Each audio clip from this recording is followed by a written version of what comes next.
나는 한밤중에 집에서 뛰쳐나왔다. 내 며느리 김혜미가 그 노망난 할머니가 서류에 서명하고 나면 우리는 그를 쫓아낼 거야. 그 노인네는 아무런 권한도 없어라고 말하는 것을 들었다. 그런데 내 아들, 내가 그토록 많은 사랑으로 키운 내각지미는 아무 말도 하지 않았다. 내 심장이 갈갈이 찢기는 것 같았다. 내 이름은 이수아, 올해 68이다. 그리고 오늘 밤, 이 밤의 모든 것이 영원히 밤, 이 밤의 모든 것이 영원히 밤. 시계는 밤 11시 47분을 가리키고 있었다. 물 한 잔 마시려고 일어났다. 집안은 어둠에 잠겨 있었고 복도에서 부엌 불빛만이 새어나왔다. 나는 누구라도 깨울까봐 늘 그랬듯이 맨발로 조용히 걸었다. 하지만 부엌에 다다랐을 때 나는 소리를 들었다. 혜미, 내 며느리가 내 아들과 속삭이고 있었다. 아무도 듣지 못할 거라고 생각했겠지. 변호사님께 이미 확인했어요. 독약처럼 달콤한 목소리가 말했다. 마지막 위임장에 서명하는 것만 남았어요. 제가 의료보험 때문이라고 말했죠. 내 아들 지민이 대답했다. 뭐라고요? 잘 못 들었어요. 나는 심장이 전쟁북처럼 울리는 가운데 더 가까이 다가갔다. 걱정 마, 자기야. 네 엄마는 이미 늙어서 정신이 오락가락하잖아. 자기가 뭘 서명하는지도 제대로 보지 않았어. 내 이름이 권리증에 올라가면 우리는 그를 파주에 있는 그 요양원으로 보낼 거야. 지난주에 우리가 둘러본 곳, 제일 저렴한 그곳 말야. 내 손에 들린 컵이 흔들렸다. 나는 넘어지지 않으려고 벽을 짚어야 했다. 하지만 가장 최악의 내 영혼을 산산조각 낸 것은 내 아들의 대답이었다. 모든 게 정리되기 전까지 엄마가 의심하지 않도록 잘해줘. 내 지민이 내가 직접 젖을 먹여 키운 아이. 아빠가 우리를 떠났을 때 내 품에서 울던 아이. 내 마지막 숨결까지 지키겠다고 맹세했던 아이가 나를 쓰레기처럼 버릴 계획을 세우고 있었다니. 눈물이 뺨을 타고 흘러내렸다. 공기는 희박해지고 질식할 것 같았다. 숨을 쉴 수도 생각할 수도 없었다. 나는 그저 이곳을 떠나야 한다는 것만 알았다. 나는 조용히 내 방으로 돌아갔다. 한 걸음 한 걸음이 고통스러웠다. 나는 혜미가 늘 낡았다고 비난하던 낡은 외투와 달아빠진 신발을 움켜쥐었다. 다른 것을 챙길 시간은 없었다. 계단을 내려갈 때도 부엌에서 들려오는 그들의 웃음소리가 들렸다. 그들은 커피와 빵으로 나의 파멸을 축하하고 있었다. 대문을 열자 문이 삐걱거리는 소리를 냈다. 한순간 두려움에 몸이 굳어버렸다. 만약 그들이 들으면 어쩌지? 하지만 그 다음 순간 생각했다. 그래서 뭐? 그들은 이미 모든 것을 나에게서 빼앗아갔잖아. 11월의 차가운 공기가 뺨을 때려 나를 현실로 되돌려 놓았다. 나는 달리기 시작했다. 68배 나이에 매일 아침 무릎이 쑤셨지만 나는 아이처럼 필사적으로 달렸다. 내가 40년 동안 살아온 이 노원의 거리가 눈물에 흐려졌다. 하지만 골목 어귀의 늙은 나무 아래에 다다랐을 때 한 목소리가 나를 불렀다. 수아 아주머니, 가지 마세요. 잠깐만요. 나는 천천히 돌아섰다. 등골이 오싹했다.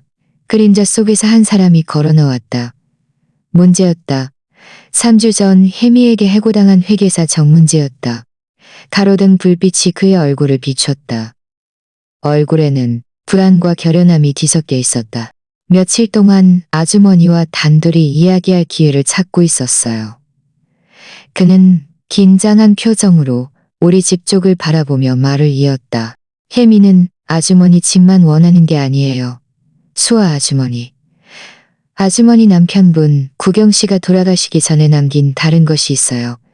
혜미가 그걸 발견했어요. 그게 수천만 원짜리예요. 다리에 힘이 풀렸다. 문제가 내 팔을 붙잡았다. 저를 따라오세요. 제 차가 모퉁이에 있어요. 제가 확보한 녹음 파일을 들어봐야 해요. 그리고 아주머니는 진실을 알아야 해요. 최구경 씨가 그분이 편안히 잠드신 그분이 아주머니에게 정말로 무엇을 남겼는지 말이에요. 나는 한 번 뒤를 돌아봤다. 죽을 때까지 사랑받으며 살 거라고 생각했던 그 집이었다. 부엌불은 여전히 켜져 있었고 내 아들과 며느리는 여전히 나를 추방할 계획을 세우고 있었다. 문제가 목소리를 낮췄다. 그리고 아주머니 아들, 지미 씨는 아주머니 생각만큼 그렇게 순수하지 않아요. 혜미도 모르는 몇 가지가 있어요. 어쩌면 그게 우리 모두를 구할 수도 있을 거예요. 차가운 바람이 여전히 불었지만 나는 더 이상 아무것도 느끼지 못했다. 내 머릿속에는 오직 한 가지 생각뿐이었다. 68년 동안의 희생과 무조건적인 헌신으로 살아온 내 삶 이후 이 전쟁은 이제 막 시작될 참이었다. 그리고 나 이수와는 결코 싸워보지도 않고 포기하지 않을 것이다. 만약 이 이야기가 당신의 마음을 움직였다면, 만약 당신 주변에 이 이야기를 들어야 할 사람이 있다면 지금 바로 이 채널을 구독해주세요. 왜냐하면 그날 밤 내가 발견한 진실은 내 인생뿐만 아니라 우리 가족 모두의 운명을 바꾸어 놓았으니까요. 하지만 먼저 우리가 어떻게 여기까지 오게 되었는지 이야기해 드릴게요. 이 배신이 얼마나 심각한지 이해하려면 내가 거의 사명할 뻔했던 모든 것은 3개월 전 평범해 보이는 화요일에 시작되었다. 혜미는 가장 달콤한 미소를 지으며 내 방으로 들어왔다. 이제 와서야 그 모든 것이 연기였다는 것을 알았다. 그녀는 파란색 파일처를 들고 있었다. 그녀의 비싼 향수 냄새가 내 방을 가득 채웠다. 그녀는 내 침대 옆에 앉아 내 손을 잡았다. 수아 엄마. 그녀는 꿀 같은 목소리로 나를 불렀다. 지민이랑 제가 엄마를 많이 걱정하고 있어요. 요즘 은행이며 새로운 규제며 너무 복잡하잖아요.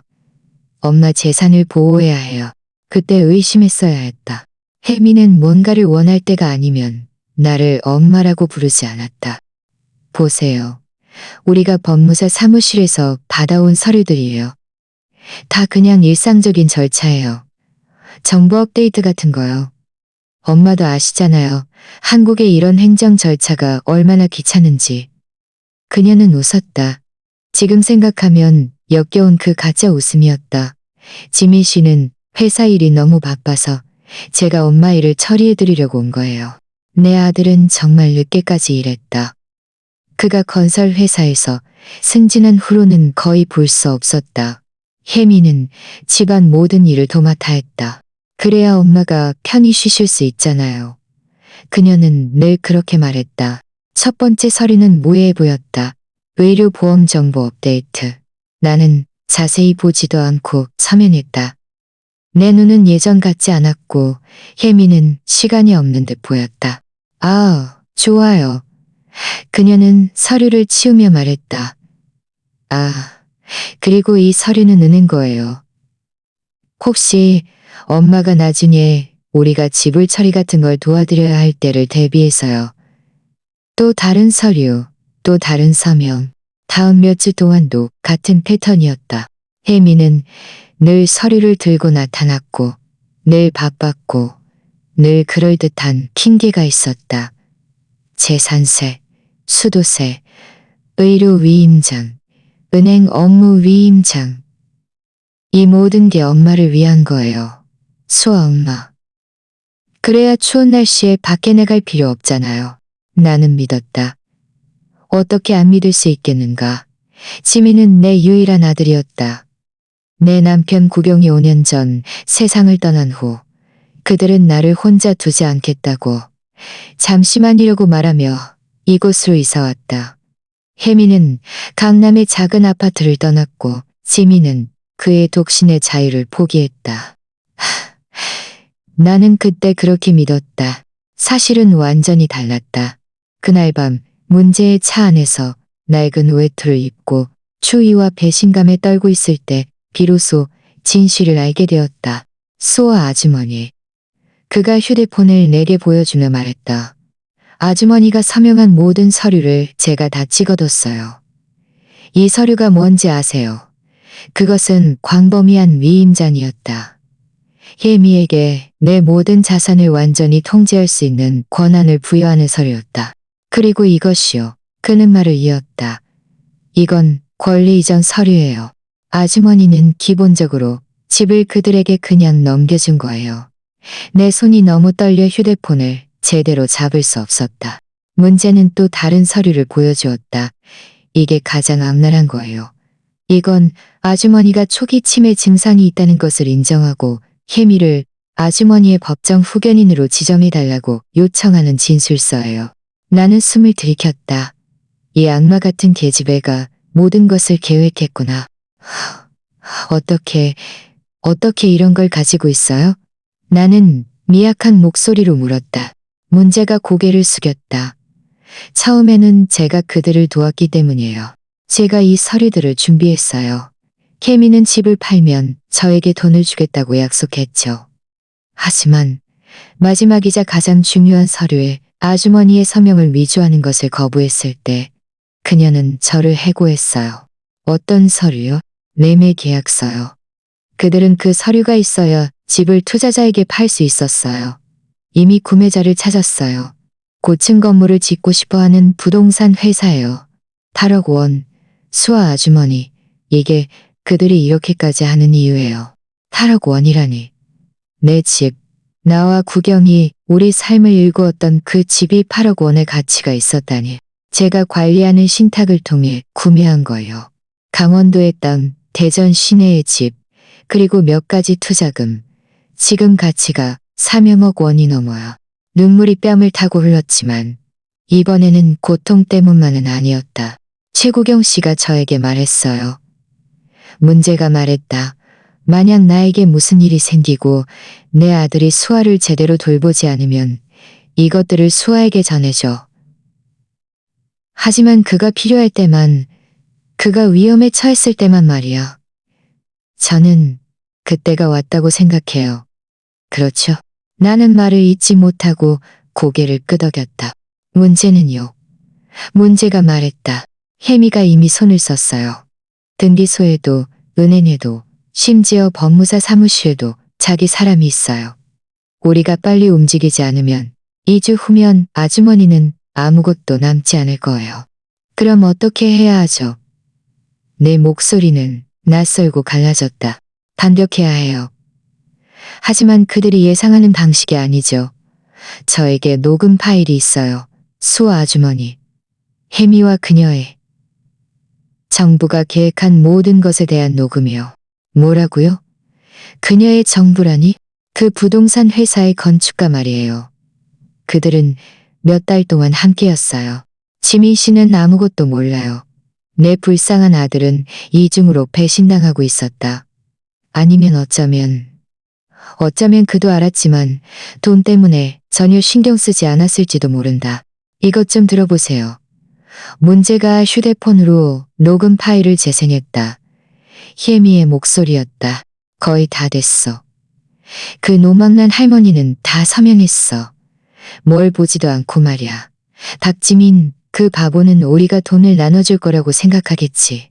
내가 권리증을 받으면 난 이혼하고 모든 돈을 가지고 떠날 거야. 그리고 자기랑 나는 계획대로 미국으로 가는 거야. 한 남자의 목소리가 대답했다. 만약 그 할머니가 저항하면? 제발. 혜미가 차갑게 말했다. 그는 늙고 외롭고 정신이 오락가락해. 아무도 그를 믿지 않을 거야. 그리고 나는 이미 장원식 의사의 진단서도 받아뒀어. 치매 진단서 말이야. 돈은 좀 들었지만 그만한 가치가 있었어. 나는 녹음 파일을 껐다. 더 이상 들을 수 없었다. 수아 아주머니. 문제가 나를 결연하게 바라봤다. 우리는 이 전쟁에서 이길 무기가 있어요. 하지만 아주머니는 강해져야 해요. 아무것도 모르는 척해야 해요. 우리가 모든 것을 준비하는 동안 집으로 돌아가세요. 그 집으로요. 네. 만약 아주머니가 지금 도망치면 혜미는 그 치매 진단을 실행에 옮길 거예요. 아주머니가 정신착란을 일으켜 가출했다고, 즉시 강제 입원시켜야 한다고 말할 거예요. 하지만 아주머니가 돌아가서 며칠 동안 정상인 척하면 나는 이해했다. 이 싸움은 도망쳐서는 이길 수 없었다. 내부에서부터 뚫고 들어가야 했다. 좋아요. 나는 눈물을 닦으며 말했다. 돌아갈게요. 하지만 한 가지 조건이 있어요. 무슨 조건이요? 나는 천천히 내 집, 내 감옥, 내 전쟁터로 걸어 돌아갔다. 부엌불은 이미 꺼져 있었다. 나는 조용히 들어가 낡은 외투를 내걸던 곳에 걸었다. 옷을 입은 채 이불 속으로 파고들었다. 다음 날 아침, 혜미는 쟁반과 파란색 파일처를 들고 들어왔다. 좋은 아침이에요. 수아 엄마. 잘 잤어요? 여기 마지막으로 서명해야 할 작은 서류가 하나 있어요. 나는 웃었다.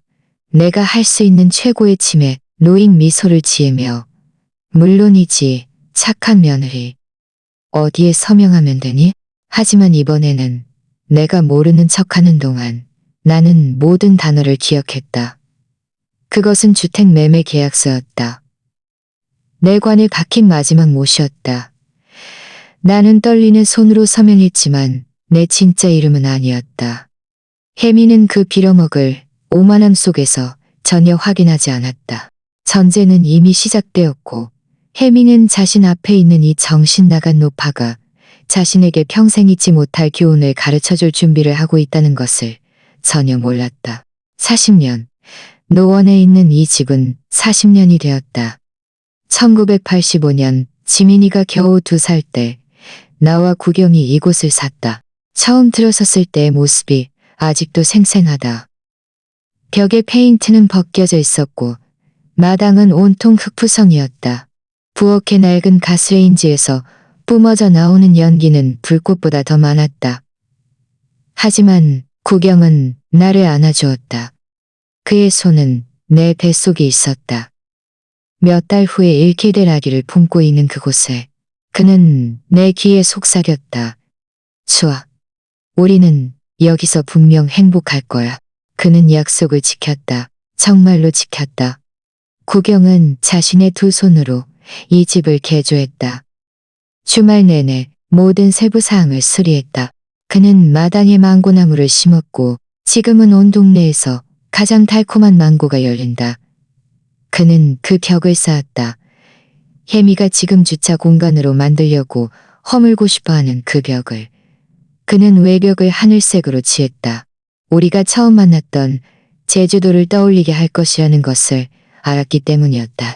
이곳은 우리의 요새야. 그가 철창을 설치하면서 내게 말했다. 여기서는 아무도 우리를 해칠 수 없어. 참 아이러니하게도 위협은 밖에서 온 것이 아니라 안에서 왔다. 구경은 5년 전 세상을 떠났다. 차고의 공고실에서 일하다가 심장마비로 아주 빠르게 떠났다. 내가 그를 발견했을 때 그는 공고 더미에 쓰러져 있었고 얼굴에는 이상한 미소가 번져 있었다. 떠나기 전에 무언가 아름다운 것을 보았을까? 의사는 그가 고통받지 않았다고 말했다. 나는 우리 둘의 목까지 고통을 겪었다. 지민은 그날 밤 부산에서 급히 돌아왔다. 그 당시 그는 거기 살고 있었다.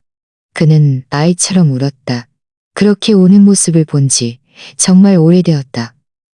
그는 내가 자신을 떠날까봐 두려워하는 듯 나를 꽉 붙잡았다. 엄마, 제가 엄마를 혼자 두지 않을게요. 맹세해요. 장례식 후 3개월이 지나자 그는 혜미와 함께 나타났다. 엄마, 이 사람은 제 여자친구예요. 저희 결혼할 거예요. 엄마를 돌봐드리려고 같이 살려고 해요. 혜미는 처음에는 정말 매력적이었다. 예쁘고 예의 바르고 강남의 좋은 집안 출신이라고 들었다. 그녀는 법률 사무소에서 일했고 옷도 잘했고 말도 잘했다. 지민은 그때 정말 사랑에 빠져 있었고 나까지 그녀에게 매료되었다. 결혼식은 간단하게 우리 집 마당에서 열렸다. 혜미는 돈을 너무 많이 쓰지 말고 미래를 위해 아끼는 것이 더 중요하다고 주장했다. 그때 나는 정말 눈이 멀었었다. 그녀는 그때부터 이 모든 것이 얼마짜리인지 계산하고 있었던 것이다. 처음 인연은 잘 지냈다. 아니, 나는 잘 지낸다고 생각했다. 혜미는 장보기를 담당했고 지민은 출근했고 나는 모두에게 밥을 해주었다. 우리는 완벽한 가족처럼 보였다. 일요일에는 절에 가서 예배를 드리고 시장에 가서 길거리 음식을 먹었다. 이웃들은 모두 우리를 부러워했다. 떡집 아주머니 명씨는 늘 나에게 이렇게 말했다. 며느리가 돌봐주고 아들도 이렇게 훌륭하니 정말 하늘이 도우셨네요. 그래요, 미영씨. 하늘이 우리 집에 독사를 들여보내주셨네요. 변화는 조용히 시작되었다. 혜미는 부엌을 리모델링하자고 제안했고 그 다음은 안방 화장실이었다.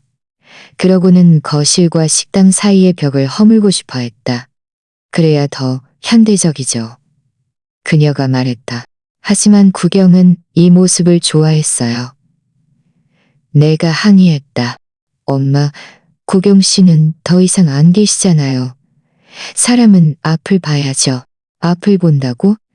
그녀가 앞을 보는 방식은 내 남편을 그의 집에서 조금씩 지워나가는 것이었다. 점차 혜미가 모든 것을 장악했다.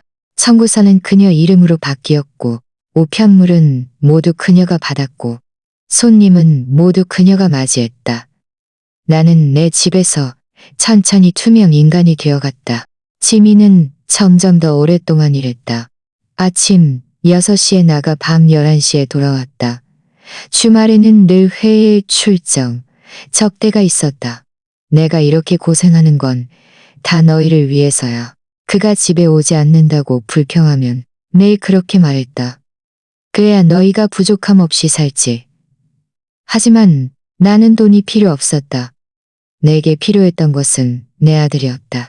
혜미는 우리 모자 관계를 미묘한 조작으로 멀어지게 하는 데 능했다. 내가 지민이 가장 좋아하는 갈비찜을 만들어주면 그는 속이 불편하다고 말했다. 내가 아들과 이야기를 나누고 싶어하면 그녀는 즉시 긴급한 일을 만들어냈다. 내가 가족 나들이를 제안하면 그녀는 머리가 아프다고 했다. 집은 점차 그녀의 물건들로 가득 찼고 내 물건들은 점차 사라졌다. 구경의 사진은 내가 슬퍼할까가 치워졌고 낡은 가구는 먼지가 잘 쌓인다는 이유로 기부되었다. 내 마당의 화분들은 벌레가 생긴다는 이유로 옮겨졌다. 어느 날 나는 창고 옷장 뒤편 낡은 이불 속에서 구경의 유골함을 발견했다. 혜미는 거실에 두는 것이 불길하다고 생각해서 옮겨 놓았던 것이다. 그날 밤 나는 잠이 들 때까지 울었다. 내 집은 더 이상 내 집이 아니었다. 이곳은 혜미의 집이었다. 하지만 그녀가 모르는 것이 있었다. 그녀는 영원히 모를 것이었다. 구경은 매우 선견지명이 있는 사람이었다. 아주 선견지명이 있었다. 그가 세상을 떠나기 일주일 전 마치 무슨 일이 일어날 것을 예감이라도 한 듯 구경은 나를 은행으로 데려갔다. 수아, 그가 은행원 맞은편에 앉아 나에게 말했다. 이 집을 당신 이름으로만 명의 변경할 거야. 하지만 구경, 집은 이미 우리 둘 이름으로 되어 있잖아요. 부족해. 나는 당신 이름만 올라가도록 할 거야. 그리고 당신에게 다른 것도 남겨줄 거야. 그 다른 것이 바로 문제가 차 안에서 나에게 말해준 비밀 부동산들, 투자금들, 그리고 그 신탁이었다. 구경은 나보다 지민을 더 잘 알고 있었다. 그는 내 아들이 나약하고 쉽게 영향을 받는다는 것을 알았다. 그에게 무슨 일이 생겼을 때 지민이 나를 잘 돌볼 것이라고 믿지 않았다. 만약 지민이 당신을 실망시킨다면 그가 마지막 주에 나에게 말했다. 나는 당신이 선택할 여지를 갖기를 원해.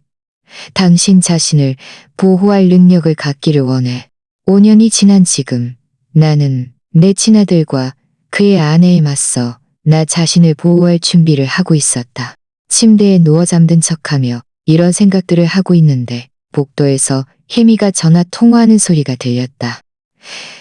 네, 그가 서명했어요. 아니요. 그는 아무것도 의심하지 않았어요. 월요일에 법무사 사무실에 갈 거예요. 대략 12월 15일쯤 집 매매를 처리할 수 있을 거예요. 12월 15일, 그날은 나와 구경이 43년 전 결혼했던 날이었다. 나는 천천히 일어나 창가로 걸어갔다. 마당의 망고나무는 여전히 열매를 맺고 있었다. 그 벽돌담은 여전히 튼튼했다. 하늘색 외벽은 다시 칠해야 했지만 여전히 버티고 있었다. 나처럼. 이 집은 그저 벽돌과 시멘트가 아니었다. 이곳은 나의 이야기, 나의 삶, 나와 구경의 사안이었다. 모든 구석마다 추억이 있었다. 지민이가 거실에서 첫걸음을 떼었던 곳, 구경이 마당에서 자전거를 타던 곳, 온 가족이 설날과 생일을 함께 보냈던 곳, 비 오는 밤 음악을 듣던 곳, 일요일 아침 커피와 갓 구운 빵 냄새가 나던 곳. 혜미는 나를 잡초 뽑듯이 뽑아낼 수 있다고 생각했겠지만 그녀는 몰랐다. 내 뿌리가 이 땅의 중심에 깊이 박혀 있다는 것을. 그녀는 구경이 나에게 집만을 남겨준 것이 아니라는 것을 몰랐다. 그는 나에게 그 집을 지킬 무기까지 남겨주었다. 내일 진정한 싸움이 시작될 것이다. 내일 나는 그녀가 승리를 축하하는 동안 치매인 척할 것이다. 내일 나는 모든 말, 모든 위협, 모든 거짓말을 녹음하기 시작할 것이다. 왜냐하면 내 남편이 나에게 남긴 이 집은 파는 것이 아니었다. 이 집은 목숨을 걸고 지켜야 하는 것이었다. 만약 내가 가장 제정신인 사람이라는 것을 증명하기 위해 미친 척해야 한다면 그렇게 할 것이다. 구경, 사랑하는 당신. 당신이 어디에 있든 당신을 실망시키지 않을게요. 당신의 요새는 여전히 굳건히 서 있어요. 나도 마찬가지고요. 이 집을 둘러싼 전쟁은 이제 막 시작되었다. 혜미는 낡은 외투를 입은 이 노파를 잘못 건드렸다는 것을 꼭 깨달을까? 문제는 겉보기와는 달랐다. 3년 동안 그는 혜미가 신뢰하는 회계사였다. 그녀의 법률 사무소, 장부를 처리해 주었다. 조용하고 효율적이며 눈에 띄지 않는 사람. 평소에는 신경 쓰지 않다가 그가 사라져야 할 때 비로소 생각나는 그런 종류의 사람. 그리고 혜미는 그렇게 했다. 문제가 더 이상 쓸모없게 되자 그를 제거한 것이다. 하지만 문제와 우리 가족에게는 혜미가 결코 알지 못할 과거가 있었다. 수아 아주머니. 그날 밤 그의 차 안에서 내가 추위와 배신감에 떨고 있을 때 그가 내게 말했다. 한 가지 알아야 할 것이 있어요. 저는 혜미 씨를 알기보다 최고경 씨를 훨씬 더 오래 전부터 알았어요. 나는 혼란스러운 표정으로 그를 바라봤다. 문제는 40대 중반쯤 되어 보였다. 머리카락은 이미 희끗희끗했고 눈은 너무 많은 것을 본 듯 지쳐 보였다. 저희 아버지는 25년 전 최고경 씨와 같은 건설 회사에서 일했어요. 제가 10살 때 아버지는 공사 현장 사고로 돌아가셨어요. 저희 어머니는 새 아이를 데리고 과부가 되셨죠. 그는 잠시 멈췄다가 불이 꺼진 내 집을 바라보며 말을 이었다. 최고경 씨는 법적으로 우리를 도울 의무가 없었어요. 그 사고는 저희 아버지의 실수로 귀결되었으니까요. 하지만 아주머니 남편분은 노원에 있는 저희 아파트로 찾아오셔서 아이들 학비에 쓰라며 봉투를 주셨어요. 저희 새아이의 대학 학비를 지원해 주셨다고 하셨죠. 수아 아주머니, 제가 오늘날 회계사가 된 것은 모두 그분 덕분이에요. 눈물이 또 흘러내렸다. 내 구경이. 그는 이런 이야기를 나에게 한 번도 하지 않았다. 3년 전 혜미가 그를 고용했을 때 그녀는 이런 관계를 몰랐다. 하지만 나는 그녀가 누구인지 알았다. 그녀는 내 은인의 며느리였다. 처음에는 그녀가 좋은 사람이고 나를 잘 돌봐줄 것이라고 생각했다. 내가 정말 크게 착각했다. 문제가 휴대폰을 꺼내 사진 한 장을 보여주었다. 그가 더 젊었을 때 졸업 가운을 입고 있었고 그 옆에는 구경이 자랑스럽게 웃고 있었다. 졸업할 때 특별히 찾아가서 감사 인사를 드렸어요. 그분은 저에게 이제는 올바른 사람이 되어라. 언젠가 내 가족이 도움이 필요하면 내가 네 가족을 도왔듯이 그들을 도와줘라 라고 말씀하셨죠. 저는 이런 상황이 될 줄은 몰랐어요. 그럼 왜 혜미가 시키는 대로 했어요? 나는 그 단어를 말할 수 없었다. 배신, 사기, 절도. 처음에는 그녀의 의도를 몰랐어요.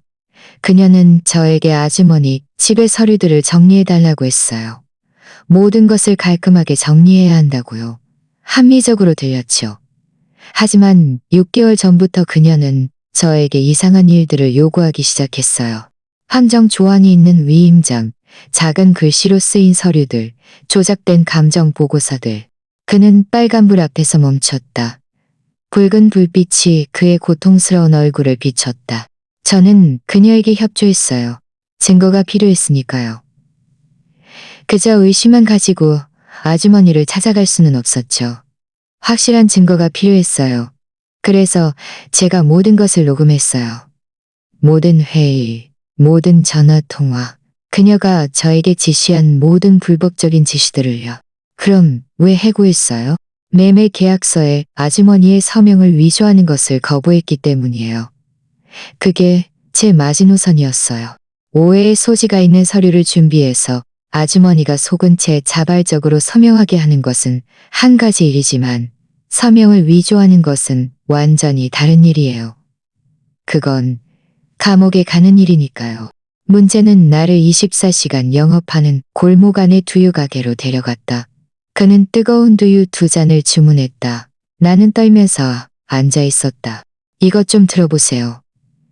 그가 휴대폰으로 또 다른 녹음 파일을 재생했다. 혜미가 내가 모르는 누군가와 통화하는 소리였다. 임대철 법무사는 이미 처리됐어. 2천만 원이 들었지만 그 법무사가 우리가 계약할 때 그 노망난 할머니가 제정신이었다는 걸 증명해 줄 거야. 나중에 다른 의사를 찾아서 반대되는 상황, 즉 치매라는 걸 증명하면 돼. 총 녹음 파일이 얼마나 돼요? 내가 물었다. 몇 시간 분량이에요. 그녀를 감옥에 보낼 만큼 충분하죠. 하지만 한 가지 문제가 있어요. 무슨 문제요? 지민 씨요. 내 심장이 멎었다. 지민이는 왜요? 문제는 잠시 망설이다가 또 다른 영상을 내게 보여주었다. 한 식당의 감시 카메라 영상이었다. 지민이가 내가 모르는 남자와 식사를 하고 있었다. 송 변호사예요. 가사법 전문 변호사죠. 지민 씨가 4개월 전에 그와 상담했어요. 녹음 품질이 좋지는 않지만 들을 수 있을 거예요. 지민이가 말했다.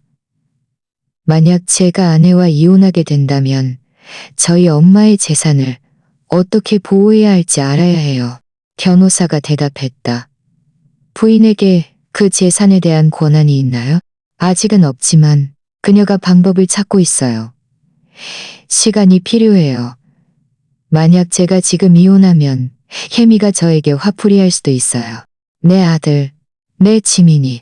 그는 정말 나를 보호하려고 애쓰고 있었다. 그의 어리석고 나약한 방식으로. 하지만 그는 정말로 문제가 영상을 바꿨다. 이건 2주 전 영상이에요. 지민 씨와 혜미가 그들의 침실에서 싸우는 장면인데 최고경 씨가 복도에 몰래 설치해둔 감시 카메라에 녹화된 거예요. 됐어? 혜미, 그분은 내 엄마야. 엄마가 늙었잖아, 지민. 이게 모두에게 좋은 일이라는 걸 모르겠어? 그 돈을 받으면 우리는 다시 시작할 수 있어. 다시 시작한다고, 자기랑 나. 혜미가 웃었다. 물론이지, 자기야. 자기랑 나. 나를 속이려 하지 마. 그 왕씨 건축가 일도 다 알고 있어. 침묵. 혜미는 이걸 예상하지 못했다. 무슨 소리 하는지 모르겠어. 롯데호텔에서 봤어. 내가 자기 생각만큼 그렇게 바보는 아니야. 지민, 자기야. 내 말 좀 들어봐. 아니, 더 이상 듣고 싶지 않아. 하지만 난 자기 엄마를 해치게 내버려 두지 않을 거야. 내가 보낸 이혼 합의서에 서명하고 당장 꺼져. 내가 싫다면? 그럼 내가 모든 걸 엄마한테 말할 거야. 혜미가 그에게 다가갔다. 그녀의 목소리가 위험해졌다. 말해봐. 그럼 내가 엄마한테 이 모든 게 다 네가 계획한 거라고 말할 거야. 처음부터 끝까지 다 네 생각이었다고. 엄마가 누구 말을 믿을 것 같아? 치매 걸린 늙은 할머니 말을? 아니면 10년 동안 자기를 돌봐준 착한 며느리 말을? 지민은 대답하지 않았다. 영상 속에서 그는 완전히 패배한 듯 보였다. 그리고 혜미가 말을 이었다. 이미 너무 늦었어. 그는 거의 모든 것에 서명했어. 일주일 후면 모든 게 확정될 거야. 만약 네가 감히 경솔하게 행동하면 네 엄마는 결국 내가 찾을 수 있는 가장 형편없는 요양원에 가게 될 거야. 그리고 그 모든 게 다 네 잘못이 될 거야. 나는 영상을 껐다. 더 이상 볼 수 없었다. 아주머니 아들은 공경에 처했어요. 수아 아주머니. 그녀가 그를 위협하고 협박하고 있어요. 하지만 그는 적이 아니에요. 그는 또 다른 피해자예요. 그럼 어떻게 해야 하죠? 문제가 처음으로 웃었다. 저에게 계획이 있어요. 하지만 우리는 도움이 필요해요. 권력이 있고 인맥이 있는 사람. 혜미가 매수할 수도 위협할 수도 없는 사람이요. 누구죠? 강진희 검사님이요. 작년에 그 임대철 법무사를 감옥에 보낸 조직폭력배 소탕 전문 검사요. 아직 기억하세요? 물론 기억한다. 모든 신문에 보도되었던 누구에게도 고개 숙이지 않는 철의 여인이었다. 제 사촌이에요. 문제가 말했다. 저희 아버지가 그런 사람들에게 소가집을 빼앗겼어요. 그가 우리를 도와줄까요? 이미 그분과 이야기했어요. 내일 아침 10시에 만나기로 했어요. 하지만 수아 아주머니 강해져야 해요. 며칠 더 계속해서 아무것도 모르는 척해야 해요. 할 수 있겠어요? 나는 손에 들린 식은 두유를 내려다봤다. 구경을 생각했다. 이 집을 생각했다. 그 독사에 갇힌 지민을 생각했다. 무엇이든 할 수 있어요. 좋아요. 왜냐하면 앞으로는 매우 어려울 테니까요. 혜미는 모든 수단을 동원해 간격할 거예요. 하지만 우리는 그녀가 가지지 못한 것을 가지고 있어요. 뭘요? 진실. 그리고 그녀가 존재를 모르는 3억억 원의 부동산. 게다가 최구경 씨는 마지막 한 수를 남겨두었어요. 무슨 뜻이죠? 문제가 서류 가방에서 서류 한 장을 꺼냈다. 최구경 씨는 모두가 생각하는 것보다 훨씬 더 똑똑했어요. 이 서류의 날짜를 보세요. 그것은 구경이 세상을 떠나기 이틀 전에 공증된 계약서였다. 내가 내용을 읽었을 때 내 심장이 거의 멎을 뻔했다. 이것은 맞아요. 수아 아주머니. 아주머니, 남편분은 모든 것을 예상했어요. 이 집에 발을 들여놓는 순간부터 그녀는 이미 스스로 무덤을 파고 있었던 거예요. 그저 아직 모르고 있을 뿐이죠. 동이틀 무렵 문제는 나를 다시 골목 어귀에 내려주었다. 나는 조용히 집으로 돌아와 옷을 입은 채 침대에 누웠다. 7시. 혜미가 내 방문을 두드렸다. 아침 식사를 들고 좋은 아침이에요. 수아 엄마. 잘 잤어요? 아주 잘 잤지. 착한 며느리. 나는 최고의 노망난 표정으로 대답했다. 그럼 다행이네요. 오늘 우리 은행에 가야 해요. 기억하시죠? 마지막 서류에 서명하러요. 아, 맞다. 은행. 그게 뭐였더라? 혜미가 웃었다. 그 독사 같은 웃음이었다. 엄마를 보호하기 위한 거예요. 모든 게 다 엄마를 보호하기 위한 거예요. 나는 고개를 끄덕이며 그녀가 매일 아침 내게 주던 그 약을 삼켰다. 혈압약이라고 했던 그 약. 그녀가 돌아서자마자 나는 즉시 뱉어낼 그 약을. 전쟁은 이미 시작되었고 나는 이제 더 이상 혼자가 아니었다. 나에게는 문제가 있었다. 구경이 구해준 그 아이. 나에게는 강진희 검사님이 있었다. 그 철의 여인. 나에게는 녹음 파일이 있었고 증거가 있었고 구경이 남긴 비장의 카드가 있었다.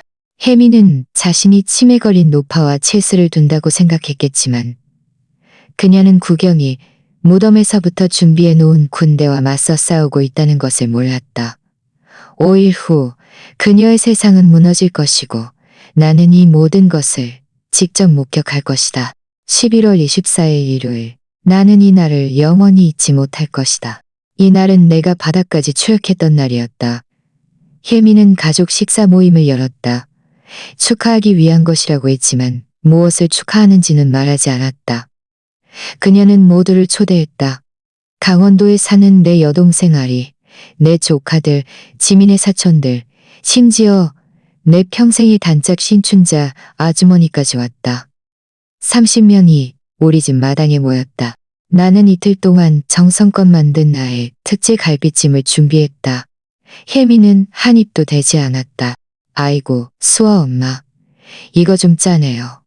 그녀는 모두가 들으라는 듯 큰 소리로 말했다. 엄마가 요즘 소금을 얼마나 넣었는지 자주 잊어버리는 것 같아요. 그 갈비찜은 완벽했다. 그녀 자신도 알고 있었다. 하지만 그녀의 연극은 이미 시작되었다. 식사하는 동안 그녀는 계속해서 말들을 던졌다. 걱정으로 위장한 작은 폭탄들이었다. 며칠 전에 수아 엄마가 마당에서 혼자 중얼거리는 걸 봤어요. 글쎄, 아니야. 난 중얼거린 게 아니었어. 지난 5년 동안 매일 그랬던 것처럼 구경이와 이야기하고 있었을 뿐이야. 하지만 내가 어떻게 설명해야 미친 사람처럼 들리지 않을까? 그리고 지난주에 시장에 갔다가 길을 잃었어요. 우리가 공원에서 찾았을 때 그는 완전히 정신을 못 차리고 있었어요. 또 거짓말이었다. 나는 그저 무릎이 아파서 공원에 앉아 있었을 뿐이었다. 그런데 혜미가 나를 찾았다고 호들갑을 떨었던 것이다. 내 여동생 아리는 걱정스러운 표정으로 나를 바라봤다. 그가 하는 말이 사실이야? 내가 대답하기도 전에 혜미가 말을 이었다. 그래서 지민이란 제가 이렇게 걱정하는 거예요. 그렇죠. 자기야?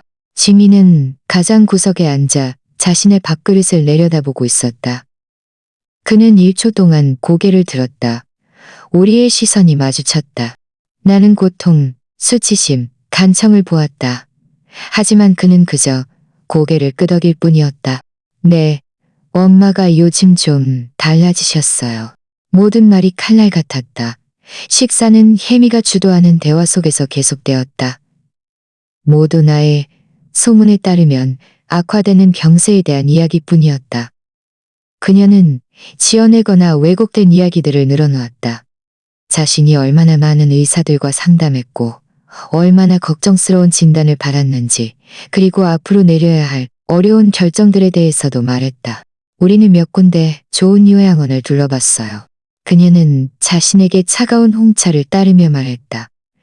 정원도 있고 활동 프로그램도 있고 24시간 의료 서비스도 제공되어 요양원이라니.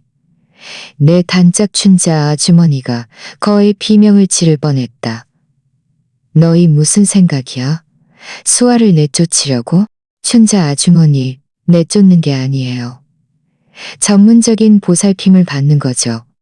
우리 둘 다 직장에 다니고 엄마에게 필요한 관심을 다 줄 수가 없잖아요. 하지만 수아는 멀쩡하잖아. 춘자 아주머니가 나를 대신해 항변했다. 어제도 통화했는데 나랑 너희 둘보다 훨씬 더 제정신이던데? 혜미는 5월감에 찬 동정적인 미소를 지었다. 이런 상황에서는 가끔 제정신인 순간이 흔해요. 하지만 혼란스러운 순간들이 점점 더 잦아지고 있어요. 화요일에는 지민 씨도 못 알아봤잖아요. 또 다른 거짓말이었다. 화요일에 지민은 새벽 2시에 만취해서 돌아왔고 나는 그에게 집에 올 시간이 아니라고 꾸짖었을 뿐이었다. 아리 아주머니. 혜미가 내 여동생에게 몸을 돌렸다. 이해하기 어렵겠지만 아주머니는 정말 계속 누군가 지켜봐야 해요. 장원식 의사도 진행성 치매라고 했어요. 장원식 의사. 문제의 녹음 파일에 따르면 혜미에게 매수된 그 의사였다. 내 조카 이준현은 간호사였다. 그가 끼어들었다. 수아 아주머니는 치매 증상이 전혀 없으세요. 제가 보기엔 정신도 맑고 진압력도 있고 기억력도 문제 없으신데요. 준현 씨는 노인과 의사예요. 혜미가 변호사처럼 말했다. 아니면 신경과 전문의세요? 장원식 의사는. 가장 치명적인 일격은 디저트 후에 일어났다. 혜미가 일어서서 모두의 주목을 끌었다. 가족 여러분, 오늘 제가 여러분을 모신 이유는 여러분의 지지가 필요하기 때문이에요. 수아 엄마는 특별한 보살핌이 필요해요. 그리고 말하기 어렵지만 우리는 이 집을 팔아야만 엄마의 의료비를 감당할 수 있어요. 현장은 침묵에 잠겼다. 지민이랑 제가 이미 구매자를 찾았어요. 아주 좋은 가격을 제시했고 앞으로 몇 년 동안 최고급 요양원에서 지낼 비용을 충분히 감당할 수 있을 거예요. 구경의 집을 판다고? 아리의 얼굴이 핏기 없이 변했다. 지민, 너 이 일에 동의했어? 모든 시선이 나에게로 쏠렸다. 혜미는 달콤한 미소를 띠고 나를 바라봤지만 그녀의 눈은 얼음처럼 차가웠다. 내가 아니오라고 말하면 내 정신장난을 증명하는 꼴이 될 터였다. 내가 니라고 말하면 집을 파는 것에 공개적으로 동의하는 꼴이 될 터였다. 하지만 문제는 이미 이 순간을 위해 나를 훈련시켰다. 아이고, 아리야. 나는 떨리는 목소리로 말했다. 지금 내 머리가 너무 복잡해서 무슨 생각을 해야 할지 모르겠구나. 혜미가 이렇게 하는 게 제일 좋다고 하네. 혜미가 이런 일들을 잘 아니까. 보셨죠? 혜미는 거의 승리의 맛을 보려는 듯 했다. 그는 정신을 못 차리고 있어요. 그래서 우리가 그를 위해 결정을 내려야 하는 거예요. 내 단짝 친자 아주머니가 벌떡 일어섰다. 이건 완전히 강도질이야. 수아는 전혀 미치지 않았어. 너희 스스로 잘 알고 있잖아. 춘자 아주머니. 혜미가 가장 위험한 목소리로 말했다. 아무 근거 없이 함부로 비난하지 않는 게 좋을 거예요. 이건 명예훼손에 해당할 수 있어요. 나를 협박하는 거야? 이 악마 같은 계집애. 저는 그저 아주머니의 권리를 알려드리는 거예요. 제가 아주머니에게 수아 엄마가 필요한 모든 서류에 이미 서명했다는 것을 알려드려야 하는 것처럼요. 모든 것이 완전히 합법적이에요. 이때 정부 기관에 다니는 내 조카 준현이 입을 열었다. 그 서류들을 보고 싶어요. 그리고 그 의료 진단서도요. 그 장원식 의사하고도 이야기하고 싶고요. 혜미의 얼굴이 순간 하얗게 변했지만 그녀는 금방 침착함을 되찾았다. 물론이죠. 아무 문제 없어요. 지미 씨, 그 파란색 파일철 좀 가져다 줄 수 있어요? 지미는 좀비처럼 일어섰다. 그는 발을 질질 끌며 집 안으로 들어갔다. 돌아왔을 때 그는 내가 셀 수 없이 많이 보았던 그 파일철을 들고 있었다. 혜미는 서류들을 꺼내 모두 앞에서 빠르게 흔들었다. 보시다시피 수아 엄마는 모든 것에 자발적으로 동의했어요. 서명들이 좀 이상하네요. 준현이 지적했다. 그의 상태 때문인가요? 손 떨림 같은 거요? 말도 안 되는 소리. 내가 연기를 하지 않으면 내 손은 전혀 떨리지 않았다. 이 가족 모임은 결국 혼란 속에서 마무리되었다. 가족들은 갈라졌다. 어떤 이들은 내가 도움이 필요하다고 믿었고 어떤 이들은 음모의 냄새를 맡았다. 혜미는 자신의 목적을 달성했다. 모든 증인들 앞에서 내 정신 상태에 대한 의심을 심어 놓은 것이다. 모두가 떠나자 나는 혼자 마당에 앉았다. 구경이 만든 긴 의자에 앉아 눈물이 조용히 흘러내렸다. 지민이 다가왔다. 그는 조용히 내 옆에 앉았다. 오랜 시간이 흐른 후에야 그가 입을 열었다. 엄마, 죄송해요. 나는 대답하지 않았다. 엄마가 무슨 생각하는지 알아요. 저는 겁쟁이에요. 엄마 말이 맞아요. 하지만 어떻게 해야 할지 모르겠어요. 혜미가. 그녀가 저희 약점을 잡았어요. 영상, 사진. 제가 건설 회사 돈을 횡령한 것에 대한 것들이에요. 나는 처음으로 그를 똑바로 바라봤다. 내 아들, 내 아이가 너무나 비참해 보였다. 2년 전 일이에요. 우리가 결혼식을 올릴 돈이 필요했어요. 혜미는 우리가 돌려줄 거라고 했지만 우리는 결코 돌려주지 않았어요. 만약 그녀가 폭로하면 저는 감옥에 가야 해요. 그래서 그가 이런 짓을 하도록 내버려 둔 거야. 제가 뭘 할 수 있었겠어요? 제가 그녀와 싸우면 그녀는 저를 망쳐놓을 거고 그리고 그녀는 여전히 엄마를 상대할 거예요. 나는 일어섰다. 어릴 적 잘못을 했을 때처럼 그를 내려다봤다. 네 아버지는 너에게 정말 실망할 거다. 나는 이것이 잔인하다는 것을 알았지만 그를 정신 차리게 해야 했다. 하지만 저는 아버지 같지 않아요. 저는 아버지처럼 강하지 않아요. 그래. 나는 돌아서서 집 안으로 들어갔다. 너는 아니야. 하지만 이 모든 것이 폭발했을 때 너는 여전히 어느 편에 설지 선택할 수 있어. 폭발이라고요? 엄마, 무슨 소리 하는 거예요? 이것만 기억해도, 지민. 혜미만이 비밀을 숨기는 유일한 사람이 아니야. 그리고 나도 네 생각만큼 그렇게 나약하지 않아. 나는 집 안으로 들어갔고 그를 혼자 남겨 그의 죄책감과 마주하게 했다. 그날 밤 혜미는 자신의 침실에서 축하하고 있었다. 그녀가 전화 통화하는 소리가 들렸다. 완벽해. 가족 절반이 그가 치매 걸렸다고 믿어. 이틀 후면 법무사 사무실에 가서 서명하면 모든 게 끝날 거야. 나는 내 방의 어둠 속에서 웃었다. 혜미는 자신이 이겼다고 생각했겠지만 그녀는 자신의 가장 큰 승리가 자신의 파멸의 시작이 될 것이라는 것을 몰랐다. 왜냐하면 모든 모욕, 모든 거짓말, 그녀가 내 가족 앞에서 짜낸 모든 눈물이 이미 녹음되어 있었으니까. 문제는 그날 아침 큰 연극을 준비하면서 미리 도청장치를 설치해 두었던 것이다. 강진희 검사님은 완벽한 사건을 손에 넣을 것이다. 사기, 문서 위조, 그리고 이제는 공공연한 명예훼손과 정신적 학대까지. 혜미는 30명 앞에서 나를 모욕했지만 48시간 안에 그녀는 대한민국 전체 앞에서 망신을 당할 것이다. 사람들은 복수는 차갑게 시켜 먹어야 제맛이라고 말한다. 그리고 나의 이 요리는 이제 막산에 오를 준비를 마쳤다. 11월 25일 월요일 오전 10시 강진희 검사님의 사무실. 수아 아주머니.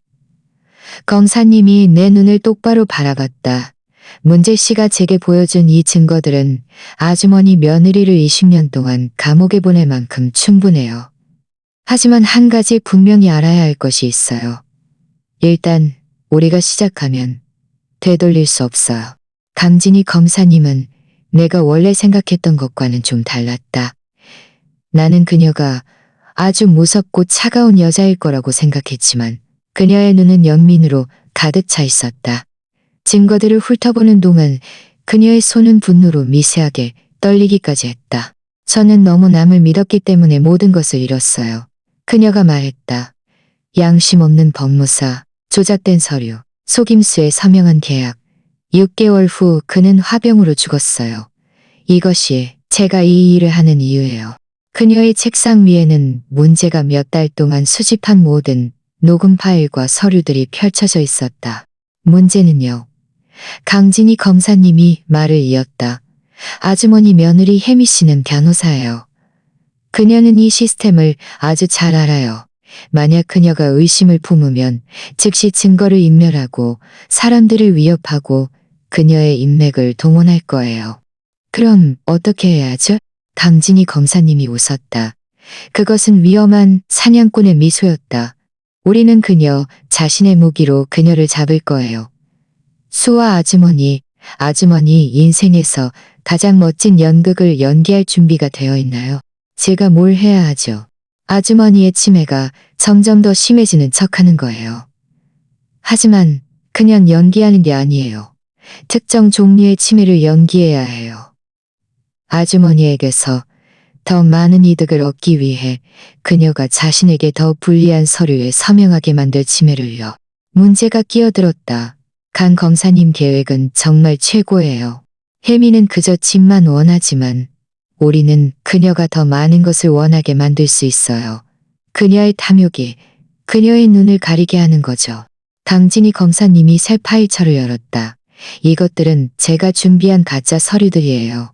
진짜처럼 보이지만 오리잠입 작전의 일부임을 증명하는 보이지 않는 워터마크가 찍혀 있어요. 만약 케미가 이 서류들을 사용하면 그녀는 끝장이에요. 잘 모르겠는데요. 보세요, 아주머니. 혜미는 아주머니에게 이 집만 있다고 생각해요. 하지만 문재 씨가 말했듯이 아주머니 남편분이 다른 비밀 부동산도 남겼어요. 우리는 혜미가 이 부동산들을 스스로 발견하게 만들 거예요. 일부러 눈에 띄는 곳에 서류를 두는 식으로요. 만약 그녀가 속지 않으면요? 속을 거예요. 문제가 장담했다. 저는 그녀를 잘 알아요. 그녀의 탐욕에는 끝이 없어요. 강진희 검사님이 말을 이었다. 동시에 우리는 더 많은 증거가 필요해요. 수아 아주머니, 이걸 사용할 수 있겠어요? 그녀는 내게 평범해 보이는 머리핀을 건넸다. 좀 낡아 보였고 나이 든 할머니들이 할 법한 그런 종류였다. 이건 카메라 기능도 있고 녹음도 돼요. 특히 혜미와 단둘이 있을 때요. 그리고 문제가 노트북을 꺼냈다. 제가 아주머니 집에 이미 초소형 카메라를 설치했어요. 혜미는 몰라요. 우리는 그녀의 휴대폰도 도청하고 있어요. 이게 합법적인가요? 내가 물었다. 수아 아주머니, 그곳은 아주머니의 집이에요. 강진희 검사님이 설명했다. 아주머니는 아주머니의 영역에서 무엇이든 녹화할 수 있어요. 혜미의 휴대폰에 관해서는 지민 씨 이름으로 개통되었고 그는 이미 동의했어요. 지민이가요? 문제가 인정했다. 아직 모르지만 엄밀히 말해 남편으로서 그는 그 권리가 있어요. 법적인 세부 사항은 나중에 처리할 거예요. 다음 며칠은 그야말로 공포스러운 연극이었다. 화요일, 나는 실수로 오래된 은행 거래 내역서를 식탁 위에 두었다. 5천만 원이 예금된 계좌를 보여주는 서류였다. 혜미는 예상대로 그것을 발견했다. 그녀가 휴대폰으로 내역서를 찍는 것을 보았다. 수요일, 나는 한 대화 중에 정신 착란을 가장했다. 구경아, 오늘 대전 시내 은행에 갔니? 아니, 구경은 더 이상 없지. 아, 내가 정말 정신이 없구나. 혜미는 이 모든 것을 자신의 수첩에 기록했다. 목요일, 문제는 은행원인 척 집에 전화했다. 수아 여사님, 저희 강남지점 계좌에 관해서 말입니다. 나는 겁에 질린 척 전화를 끊으며 그런 계좌에 대해 들어본 적 없다고 말했다. 혜미는 즉시 전화를 들고 재다이얼 버튼을 눌렀다. 금요일 가장 멋진 일격이었다. 나는 심각한 발작을 가져냈다. 옷장에서 신발 상자를 꺼냈다. 그 안에는 강진희 검사님이 준비한 서류들로 가득 차 있었다. 나는 소리를 지르며 그것들을 찍기 시작했다. 구경이 나를 속였어. 그에게 다른 가정이 있었어. 혜미가 즉시 달려와 나를 막았다. 그 종이 더미 속에는 강원도 땅의 권리증 몇 장이 있었는데 수억 원의 가치가 있었다. 그녀는 내 손에서 그것들을 낚아챘다. 수아 엄마, 진정하세요. 이걸 잘 보관해야 해요. 찢어버리지 마세요. 아니야, 그건 다 가짜야. 구경이 나를 속였어. 알았어요. 진정하세요. 우리 이걸 안전한 곳에 보관해 둘까요? 나는 그녀가 그 서류들을 자신의 방으로 가져가 숨기는 것을 직접 보았다. 숨겨진 카메라는 그녀가 계산기를 들고 한 장 확인하는 모습을, 탐욕스러운 빛이 번뜩이는 그녀의 눈을 녹화했다. 그날 밤 우리는 그녀가 그녀의 정부, 왕씨 건축가와 통화하는 것을 녹음했다. 우리가 생각했던 것보다 더 많아. 그 노인네가 사방에 부동산을 가지고 있어. 우리가 지금 이야기하는 총가치는 거의 1억 영억 원에 달할 거야. 어떻게 몰랐어? 그 늙은이가 우리가 생각했던 것보다 더 교활하네. 하지만 상관없어. 그 노망난 할머니 상태가 점점 더 나빠지고 있어. 어제는 거의 집을 태울 뻔했어. 월요일에 그를 요양원에 보낼 거야. 그럼 지민은? 지민은 바보야. 내가 모든 걸 손에 넣으면 그와 이혼하고 계획대로 스페인으로 갈 거야. 강진희 검사님이 말했다. 그래요. 탐욕이 그녀의 눈을 완전히 멀게 했어요. 토요일 밤 계획은 가장 중요한 단계에 접어들었다. 혜미는 특별한 저녁 식사를 준비했다. 촛불을 켜고 평소에는 아껴 마시던 좋은 와인을 열었다. 몇 달 만에 처음으로 직접 요리를 했다. 수아 엄마, 지민, 우리 이야기해야 할 게 있어요. 지민은 의심스러운 표정으로 그녀를 바라봤다. 나는 음식으로 장난치며 완전히 내 세상에 빠져 있는 척했다. 계속 생각해봤는데 혜미가 말을 이었다. 우리가 이 일을 처리하는 방식이 좀 잘못된 것 같아요. 수아 엄마에게 필요한 것은 요양원이 아니에요. 사랑이에요. 가족의 보살핌 속에서 자신의 집에 머무는 사랑이요. 지민이 눈살을 찌푸렸다. 무슨 속셈이야? 아니요. 자기야. 그저 제가 전에는 너무 이기적이었다는 것을 갑자기 깨달았을 뿐이에요. 엄마는 우리가 필요해요. 하지만 엄마를 잘 돌보려면 자원이 필요해요. 그래서 저는 우리가 엄마의 재산을 더 잘 관리해야 한다고 생각해요. 무슨 재산? 이 집밖에 없잖아? 혜미가 웃었다. 아이고, 지민. 엄마는 네가 생각하는 것보다 더 많은 것을 가지고 있어. 그렇지, 수아 엄마. 그녀가 나를 응시했다. 나는 계속 포크로 장난쳤다. 내가 서류들을 몇 개 찾았어. 네 아빠가 남긴 부동산들 말이야. 엄마는 아마 기억 못하겠지만 그 모든 것들이 다 있어.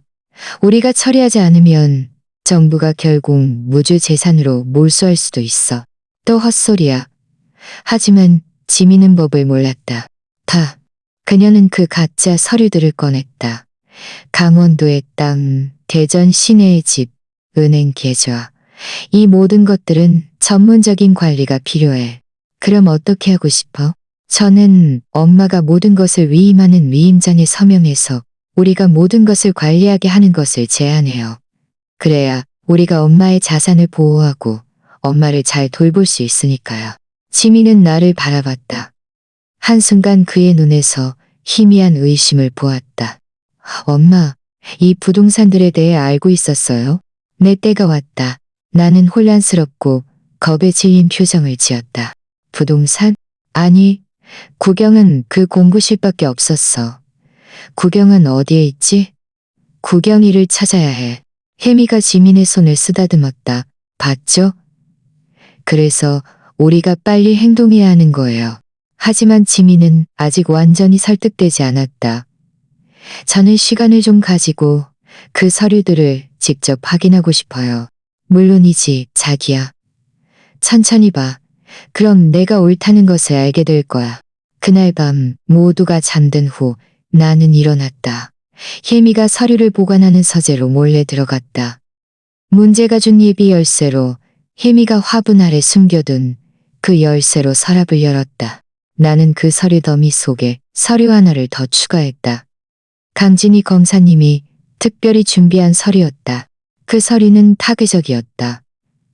그것은 위조된 매매 계약서였다. 혜미가 존재하지도 않는 부동산을 5억 원의 가격으로 유령 구매자에게 팔려고 시도하는 내용이었다. 만약 혜미가 그 서류를 사용하면 그녀는 자신의 판결문에 서명하는 것과 같았다. 일요일 아침, 혜미는 기뻐서 어쩔 줄 몰랐다. 그녀가 그 서류를 발견한 것이다. 지민, 이것 좀 봐. 엄마가 전에도 팔기 시작했지만 정신이 오락가락해서 절차를 다 마치지 못했어. 우리가 빨리 처리하지 않으면 이 수천만 원이 날아갈 거야. 지민이 그 서류를 바라봤다. 이거 좀 이상한데. 혜미, 그건 엄마가 직접 엉망으로 만들었기 때문이야. 아무와도 상담하지 않았으니까. 그래서 우리가 즉시 인수해야 하는 거야. 그녀가 임대철 법무사에게 전화하는 소리가 들렸다. 그녀에게 매수된 그 타락한 법무사에게 임 법무사님, 내일까지 모든 것을 준비해 주세요. 네, 모든 것을요. 그 아주머니가 모든 것에 서명할 거예요. 그녀는 전화를 끊었다. 나는 여전히 텔레비전을 멍하니 바라보는 척했다. 내일, 수아 엄마, 우리 모든 걸 정리할 거예요. 엄마는 최고의 보살핌을 받을 거예요. 제가 약속해요. 나는 그에게 텅 빈 미소를 지었다. 정말 잘 됐구나. 착한 며느리. 혜미는 내일이 자신의 종말의 날이 될 것이라는 것을 몰랐다. 강진희 검사님은 이미 수색 영장을 확보했고 임대철 법무사는 24시간 감시를 받고 있었다. 혜미의 은행 계좌는 이미 예방적으로 동결되었다. 무대는 준비되었고 배우들은 모두 제자리에 있었다. 마지막 막이 오르기만을 기다리고 있었다. 그날 밤 잠들기 전 나는 늘 그랬듯이 구경에게 말했다. 고지야, 사랑하는 당신. 우리는 곧 정의를 되찾을 거예요. 나를 지켜봐줘. 마지막 막을 위한 힘을 줘. 나는 그의 손이 내 어깨에 얹히는 것을 느꼈다. 마치 그가 여전히 내 곁에 있는 것처럼. 할 수 있어, 수어. 당신은 언제나 할 수 있어. 내일 혜미는 진정한 수어를 보게 될 것이고 그녀는 결코 자신이 보게 될 것을 좋아하지 않을 것이다. 일요일 밤 나는 전혀 잠들 수 없었다. 다음 날 시행할 계획 때문에 긴장해서가 아니었다. 새벽 3시에 발견한 진실 때문이었다. 물을 마시려고 일어났다. 서재를 지나는데 문틈으로 불빛이 새어나오는 것이 보였다. 지민이 거기에 있었다. 그는 혜미가 남긴 서류들을 보고 있었다. 하지만 그는 혼자가 아니었다. 그는 아주 작은 목소리로 전화 통화를 하고 있었다. 나는 소리 없이 가까이 다가갔다. 그 카메라 머리핀은 여전히 녹화 중이었다. 네, 엄마 상태가 점점 더 나빠지고 있어요. 아니요, 그는 아무것도 의심하지 않았어요. 혜미 말이 맞아요. 그는 특별한 보살핌이 필요해요. 내 심장이 멎었다. 그는 누구와 통화하고 있는 걸까? 건설 회사 돈은 안전해요. 제가 말씀드린 대로 투자했어요. 네, 제가 2천만 원을 횡령했지만 혜미는 정확한 금액을 몰라요. 혜미에게는 500만 원이라고만 말했어요. 지민은 자신이 아는 것보다 더 많은 돈을 훔쳤다. 내일 우리는 모든 서류에 서명할 거예요. 아니요. 저도 마음이 편치 않지만 제가 뭘 할 수 있겠어요? 엄마도 연세가 많으시고 그렇게 고통받게 하는 것도 잔인해요. 그는 내 여동생 아리와 통화하고 있었다. 내 친동생까지 연루되어 있었다니. 네, 아주머니 몫은 문제 없어요. 우리가 약속한 대로 30%요. 이 모든 것이 끝난 후 아주머니가 강원도에서 엄마를 돌보는 비용으로요. 혜미는 나쁜 년이 맞지만 아주 유용해요. 제가 모든 걸 손에 넣으면 그녀와 이혼하고 절반을 가져갈 거예요. 그때 아주머니는 강원도에서 엄마를 돌보는 일을 맡으시면 돼요. 아주머니가 받은 요양원 괜찮더군요. 아주 저렴하고요. 내 아들, 내 아기. 내가 극심한 고통 속에서 낳은 아이. 내가 직접 젖을 먹여 키운 아이. 그가 열이 났을 때 밤새 간호했던 아이. 매일 학교에 데려다 주었던 아이. 그가 실패했을 때 위로해 주었던 아이가 내 친동생과 함께 나를 추방할 계획을 세우고 있었다니. 아니, 이건 잔인한 게 아니야. 아리 아주머니. 이건 현실적인 거야. 아버지는 대남성주의의 나를 믿지 않았기 때문에 모든 것을 엄마에게 남겼어. 하지만 그 돈은 원래 내 것이었어. 내가 유일한 아들이잖아. 고경이 너를 믿지 않은 것은 너를 너무 잘 알았기 때문이야. 나는 씁쓸하게 생각했다. 그는 너의 나약함을, 너의 숨겨진 탐욕을 알고 있었던 것이다. 대전의 그 집은 혜미는 모르지만 저는 이미 알고 있었어요. 아버지가 돌아가시기 전에 저에게 말해줬어요. 스위스 은행 계좌도 알고 있어요. 거의 500만 달러가 있어요. 아주머니. 스위스 은행에 500만 달러라니.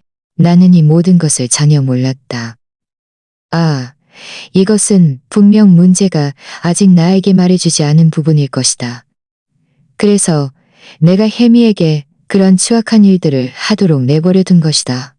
그녀가 모든 죄를 뒤집어 쓰고 나는 돈을 챙기는 것. 그리고 엄마는 잘 보살핌을 받을 것이다. 그는 아무것도 잃지 않을 것이다. 존엄성을 제외하고 진정한 사랑을 제외하고 끊어야겠어요. 혜미가 깰 수도 있어요. 내일 서명하고 나면 다시 전화할게요. 아주머니는 강원도 쪽 방을 준비해 두세요. 제가 보기엔 엄마가 오래 버티지 못할 것 같아요. 그의 발소리가 가까워지는 것이 들렸다. 나는 재빨리 복도 화장실로 숨었다. 온몸이 떨렸다. 추워서가 아니었다. 심장이 찢어지는 듯한 고통 때문이었다. 지민이 내 방문 앞을 지나갔다. 그는 멈춰 섰다. 엄마, 죄송해요. 그는 낮은 목소리로 말했다. 하지만 이게 모두에게 좋은 일이에요. 모두에게 좋은 일. 그에게만 가장 좋은 일일 뿐이었다. 나는 조용히 방으로 돌아왔다. 침대에 앉아 눈물이 걷잡을 수 없이 흘렀다. 그 고통은 실체적이었다. 마치 심장이 산채로 도려내지는 것 같았다. 내 아들은 혜미의 피해자가 아니었다. 그는 그녀의 공범이었다. 아니, 더 나빴다. 그는 진정한 주모자였다. 그는 혜미를 방패막이로 사마 뒤에 숨어 모든 것을 조종하고 있었다. 나는 문제가 준 비상연락, 휴대폰을 집어들었다. 메시지를 보냈다. 지민이 모든 것을 알고 있어요. 아리와 공모했어요. 스위스에 돈이 있어요. 당장 와. 문제는 20분 후에 도착했다. 그가 내가 남겨둔 뒷문으로 몰래 들어왔다. 수아 아주머니, 무슨 일이에요? 나는 그에게 머리핀에 녹음된 파일을 들려주었다. 그는 듣고 또 들었다. 그의 얼굴은 점점 더 창백해졌다. 이건 모든 것을 바꿔요. 그가 말했다. 강진희 검사님께 즉시 알려야 해요. 문제. 내가 그를 불렀다. 스위스 은행 이야기는 사실인가요? 그는 잠시 망설이다가 고개를 끄덕였다. 최고경 씨는 저에게 맹세하게 했어요. 꼭 필요할 때가 아니면 아주머니에게 말하지 말라고요. 취리이의 계좌가 하나 있는데 5~4명만 달러가 들어있어요. 그분이 30년 전에 투자해서 얻은 수익금이에요. 왜 나에게 말하지 않았죠? 아주머니가 지민 씨에게 말할 것을 알았기 때문이에요. 그리고 최고경 씨는 아주머니 아들을 결코 믿지 않았어요. 그분은 저에게 만약 지민이 겉으로 보이는 것만큼 용기가 있었다면 내가 이 돈을 숨길 필요가 없었을 거야. 하지만 나는 그를 잘 알아. 그는 그의 외할아버지처럼 나약하고 탐욕스러워라고 말했어요. 지민의 외할아버지, 즉 내 아버지도 그 당시 도박으로 가산을 탕진했다. 구경은 늘 이 사실을 알고 있었다. 그럼 지민이는 그 돈에 대해 어떻게 알았죠? 저도 모르겠어요. 최고경 씨는 자신은 결코 말하지 않았다고 맹세했어요. 나는 생각하고 또 생각했다. 그러다 알게 되었다. 구경이 세상을 떠난 날, 지민은 공구실로 가장 먼저 달려간 사람이었다. 구급차가 오기 전 그는 구경이 시신과 20분 동안 단둘이 있었다. 그에게는 그의 물건들을 뒤질 시간이 있었던 것이다. 은행 서류들은 공구실 금고에 보관되어 있었다. 문제가 확인해 주었다. 지민 씨가 비밀번호를 알고 있었나요? 네, 알고 있었어요. 구경 씨가 그에게 비밀번호를 주면서 자신에게 무슨 일이 생기면 아주머니에게 비밀번호를 전해달라고 했어요. 하지만 지민 씨는 결코 아주머니에게 전해주지 않았어요. 그는 이 비밀을 숨겼고 5년 동안 자신의 계획을 시행할 가장 완벽한 시기를 기다렸던 거예요. 수아 아주머니, 이건 매우 심각해요. 지민 씨는 그저 공범이 아니에요. 그는 주모자예요. 혜미는 그저 그의 아내일 뿐이었죠. 그럼 어떻게 해야 하죠? 계획은 그대로 진행돼요. 하지만 우리는 이제 2마리의 새를 잡는 것이 아니라 3마리를 잡는 거예요. 아이까지요. 내 친동생, 50년 동안의 자매애가 돈 때문에 모두 물거품이 된 것이다. 문제가 강진희 검사님에게 전화했다. 그가 모든 것을 설명했다. 나는 스피커폰으로 그가 이 개자식들 이라고 소리치는 것을 들었다. 죄송해요, 수아 아주머니. 하지만 이건 정말 듣기 힘들어요. 걱정 마세요. 우리가 그들을 한꺼번에 쓸어버릴 거예요. 강 검사님. 나는 전화에 가까이 대고 말했다. 저는 지민이가 대가를 치르기를 원해요. 하지만 그는 결국 제 아들이에요. 아주머니 아들은 아주머니를 가두려고 계획한 순간부터 더 이상 아주머니의 아들이 아니에요. 하지만 약속할게요. 판결은 분명히 공정할 거예요. 그가 받아야 할 만큼만 단 1원도 더도 덜도 없이요. 그날 밤 남은 시간 동안 나는 짐을 쌌다. 옷이나 가구가 아니었다. 추억을 쌌다. 지민이 아기였을 때의 사진, 그의 졸업장, 어릴 적 그림들. 내가 한때 가졌다고 생각했던 아들의 모든 흔적들. 동이틀 무렵 혜미가 내 방문을 두드렸다. 수아 엄마, 일어날 시간이에요. 오늘은 아주 중요한 날이잖아요. 그래, 착한 며느리.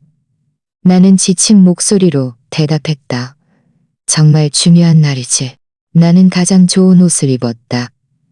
구경이 우리 마지막 결혼기념일에 선물해준 하늘색 원피스였다. 나는 조심스럽게 머리를 빗고 그 카메라 머리핀을 착용했다. 지민은 정장 차림으로 거실에서 기다리고 있었다. 그는 의도적으로 내 시선을 피했다. 좋은 아침, 좋은 아침, 아들. 아들이라는 단어가 목에 걸렸다. 나갈 준비 됐어요? 혜미가 참을성 없게 물었다. 한 가지 더. 내가 말했다. 나는 지민에게 다가가 그의 손을 잡았다. 엄마는 네가 오늘 무슨 일이 일어나든 늘 너를 사랑했다는 것을 알아주었으면 좋겠어. 네가 태어난 순간부터 지금 이 순간까지 늘 그랬어. 한순간 그의 눈에서 혼란을 보았다. 그러고는 죄책감, 그러고는 아무것도 없었다. 저도 엄마 사랑해요. 우리 모두 엄마를 위해서 이렇게 하는 거예요. 거짓말쟁이. 나는 속으로 생각했지만 그래도 웃었다. 알아 아들. 사람마다 사랑을 표현하는 방식이 좀 다르지. 우리는 차로 걸어갔다. 혜미는 기분이 좋아서 내내 콧노래를 불렀다. 지민은 조용히 운전했다.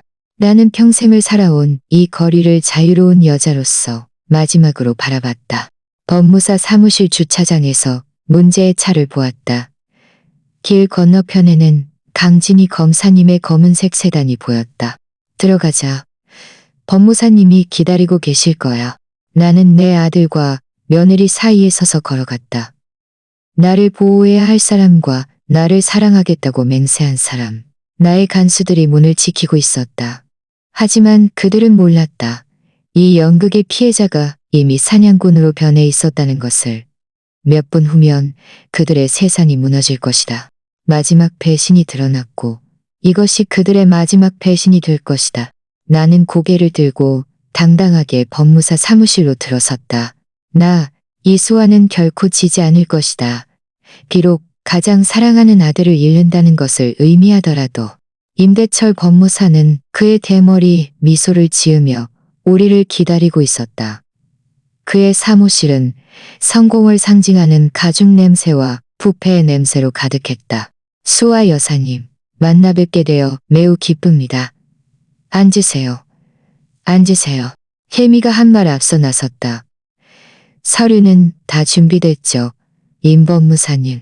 물론이죠. 김혜미 변호사님. 모든 것이 우리가 이야기한 대로예요.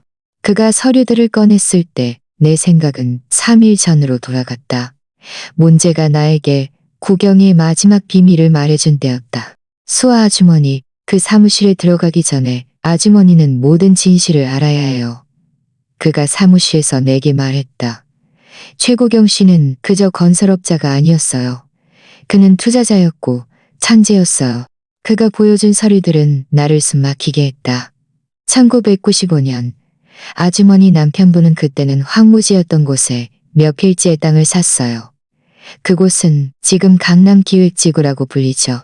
그는 2010년에 대부분을 팔아 5억여 원을 벌었어요. 하지만 그는 세 필지의 땅을 페이퍼, 컴퍼니 이름으로 남겼어요. 아주머니만이 상속받을 수 있죠. 이해할 수 없어요. 최고경 씨는 취소 불가능한 신탁을 설정했어요. 아주머니가 유일한 수혜자이고 지민 씨조차도 손댈 수 없어요. 하지만 더 많은 것이 있어요. 그가 또 다른 파일처를 꺼냈다. 지민 씨가 언급한 스위스 계좌는 분명히 존재해요. 하지만 그 안에 있는 것은 500만 달러가 아니에요. 500만 스위스 프란이에요. 대략 9억여 원 정도 되죠. 게다가 지민 씨는 모든 정보를 얻지 못했어요.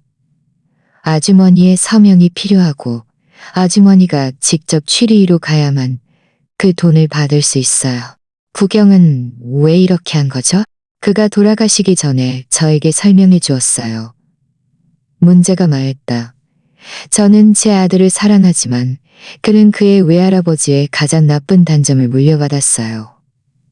만약 제가 모든 것을 그에게 직접 남겨주면 그는 탕진하거나 아니면 악의적인 사람들에게 이용당해 조종당할 거예요. 때가 되면 어떻게 해야 할지 알게 될 거예요. 그때가 왔다.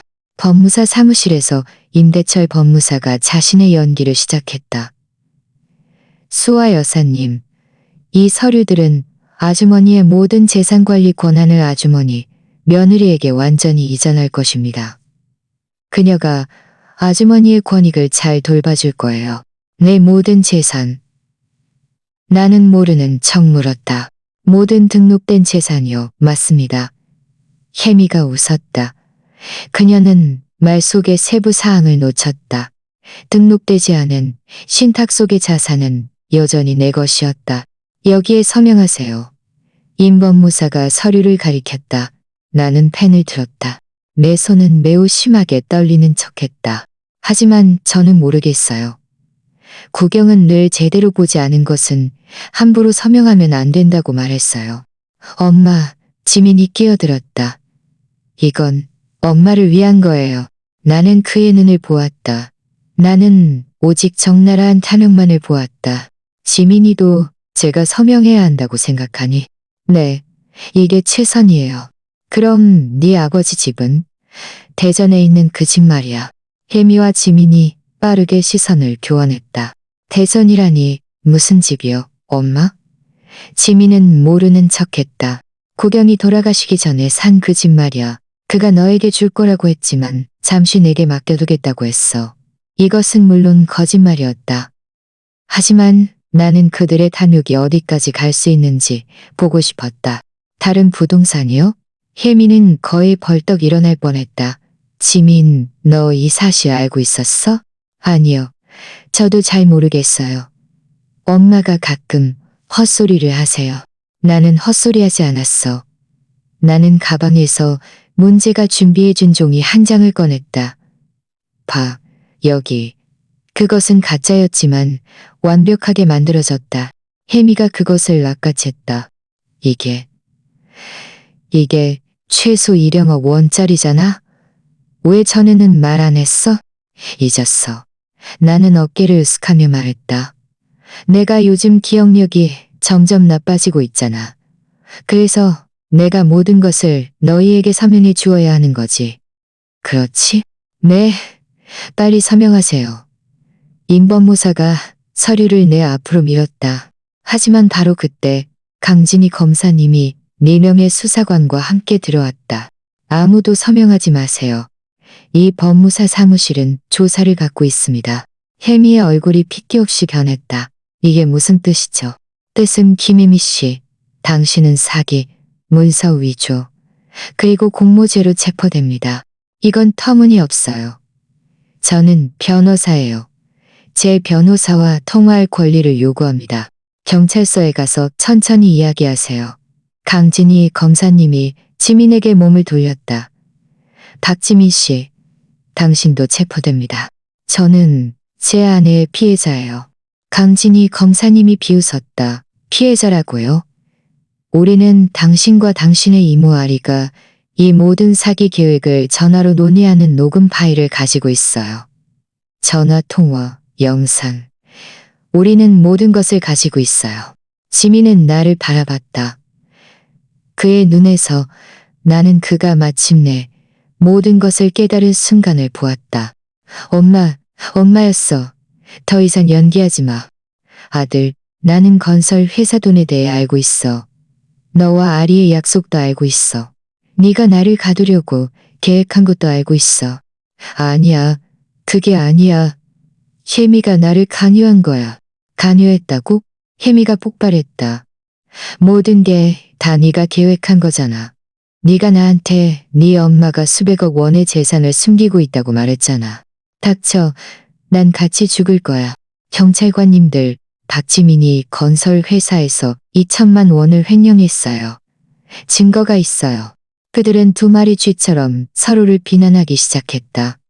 강진희 검사님은 그들이 잠시 다투도록 내버려둔 후에야 명령했다. 모두 데려가세요. 그들이 수갑을 채워질 때 지민은 증오심 가득한 눈으로 나를 바라봤다. 이 교활한 노파, 아버지가 옳았어. 당신은 양의 탈을 쓴 늑대야. 스스로 성인인 척하고. 그의 이 말은 이전의 모든 것보다 더 상처를 주었다. 혜미는 소리를 질렀다. 후회할 거야, 높아. 네가 누구를 건드렸는지 모르는군. 임대철 법무사는 뒷문으로 도망치려 했지만 밖에는 이미 그를 기다리는 사람들이 있었다. 그들이 모두 끌려간 후 사무실에는 나와 강진희 검사님, 그리고 문제만이 남았다. 수아 아주머니, 괜찮으세요? 괜찮지 않지만 괜찮아질 거예요. 강진희 검사님이 내게 봉투 하나를 건넸다. 이건 오늘 아침에 받은 거예요. 아리가 쓴 편지예요. 어젯밤 강원도에서 그녀를 체포했어요. 그녀는 이 정보를 혁명 감경과 바꾸려고 했어요. 나는 편지를 열었다. 내 여동생의 떨리는 글씨였다. 언니, 제가 용서받을 자격이 없다는 걸 알아요. 저는 평생 질투에 눈이 멀었어요. 언니는 완벽한 남편, 훌륭한 아들을 가졌지만 저는 실패한 결혼과 빚만 있었어요. 지민이가 저에게 돈을 주고 언니를 돌봐달라고 했을 때 저는 마음이 흔들렸어요.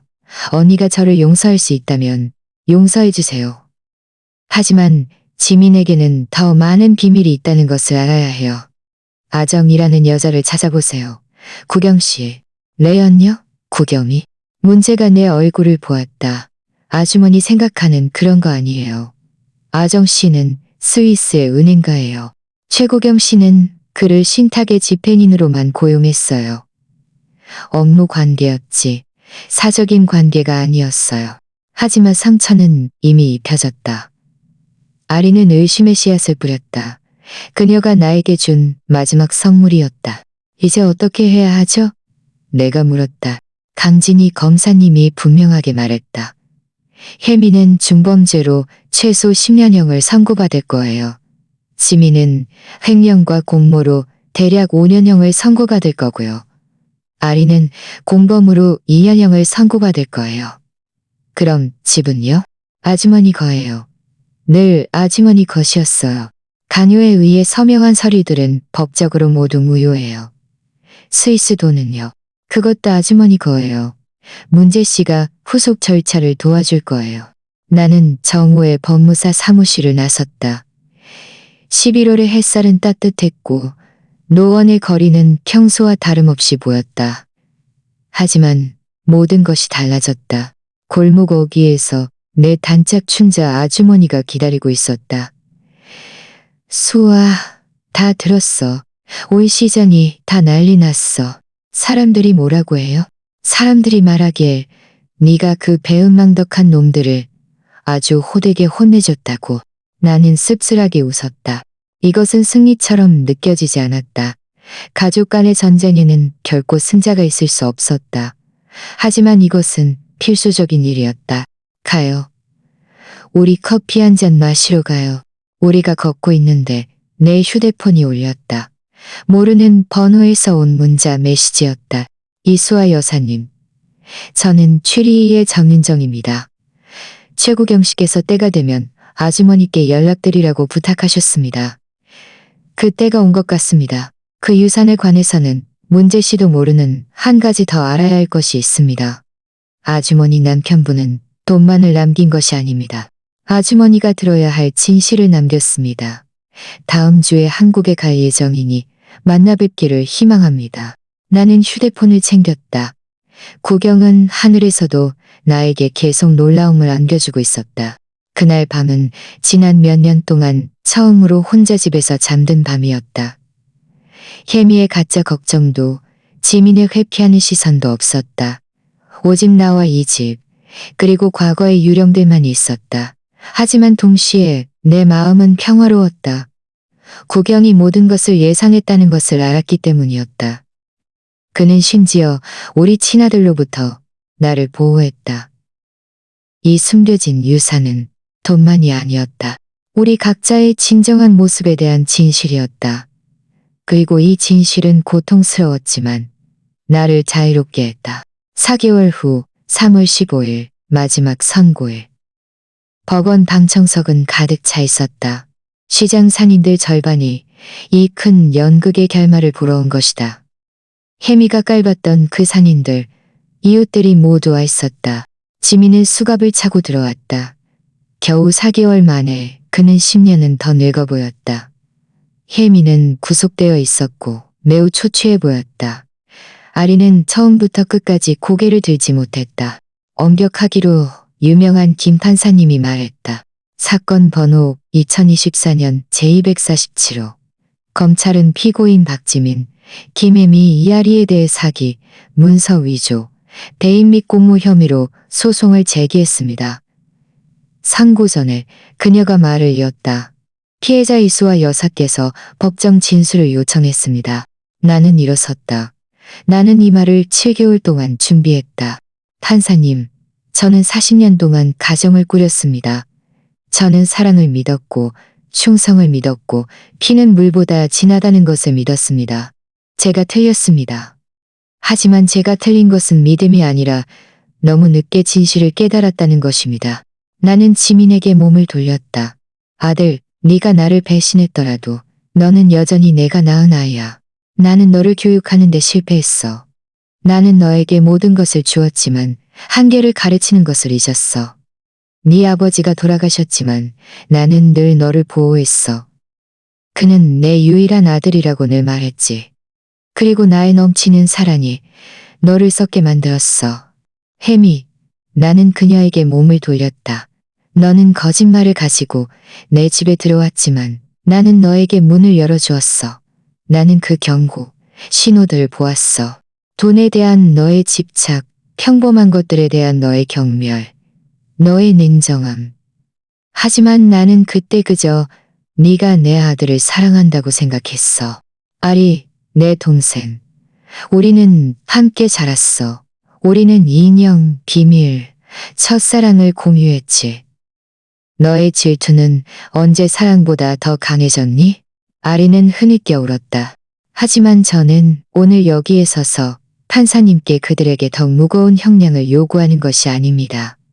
저는 비범한 것을 요청하기 위해 왔습니다. 판사님이 눈썹을 치켜 올렸다.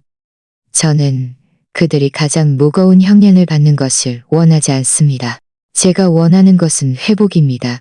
정의입니다. 법정은 술렁였다. 지민, 내가 말을 이었다. 너는 너의 책임을 받아들여야 해. 법적인 책임뿐만 아니라 도덕적인 책임도.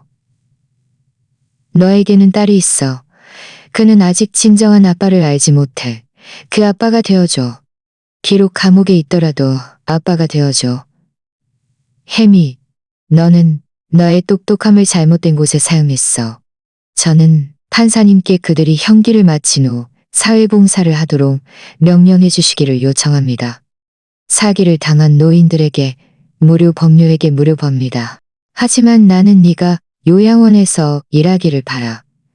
버려진 노인들이 어떤 모습인지 직접 보고 네가 나에게 무슨 짓을 했는지 진정으로 이해하도록. 판사님이 필기를 했다. 이수아 여사님. 그녀가 말했다. 당신의 요청을 고려하겠습니다. 하지만 법은 집행되어야 합니다. 알겠습니다, 판사님. 저는 단지 처벌의 변화를 가져오기를, 단순히 처벌로 끝나지 않기를 요청할 뿐입니다. 나는 앉았다. 판사님은 30분 동안 숙고했다. 모두 일어서세요. 선고를 준비합니다. 우리 모두 일어섰다. 피고인 박지민, 유죄, 징역 5년, 집행유예 3년, 사회봉사 2년, 그리고 심리치료 및 딸의 양육비를 지불해야 함. 피고인 김혜미, 유죄, 징역 4년, 집행유예 2년, 집행유예 기간 동안 강제 사회검률 서비스 제공. 피고인 이아리, 유죄, 징역 2년, 사회봉사 또는 벌금. 판사님의 망치가 떨어졌다. 정식 선고였다. 그들이 끌려갈 때 지민은 고개를 돌렸다. 그는 이 한마디만 했다. 엄마. 나는 대답하지 않았다. 나는 더 이상 그의 엄마가 아니었다. 나는 이수아였다. 6개월 후 이 집은 달라져 보였다. 외관은 변하지 않았다. 여전히 하늘색이었다. 하지만 나는 변했다.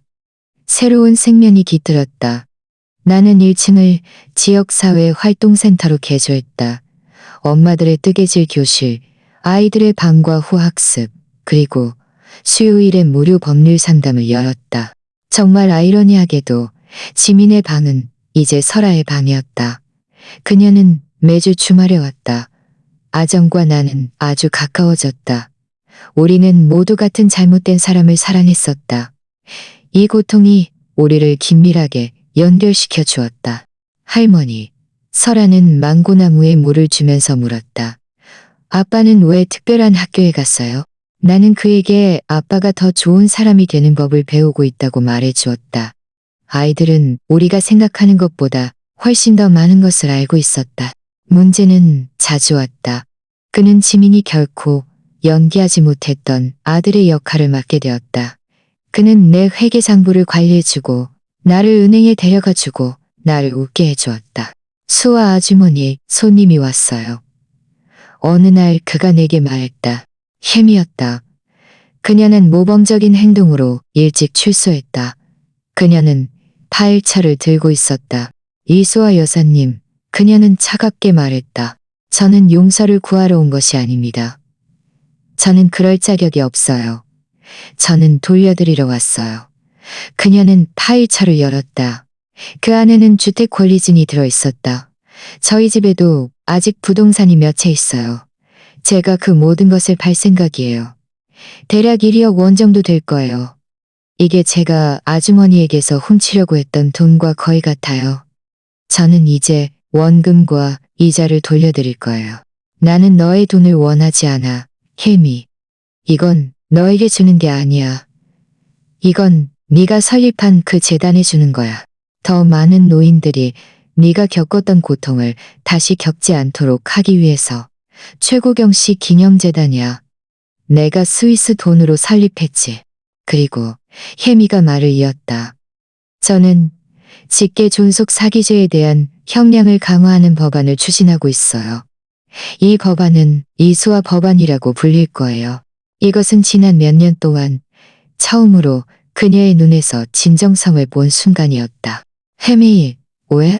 제가 감옥에서 아주머니와 같은 할머니 20명을 만났어요. 모두 가족에게 배신당한 사람들이었죠. 그중 한 명은 자살했어요. 저는 모른 척할 수 없었어요. 나는 그 돈을 재단을 위해 받았다.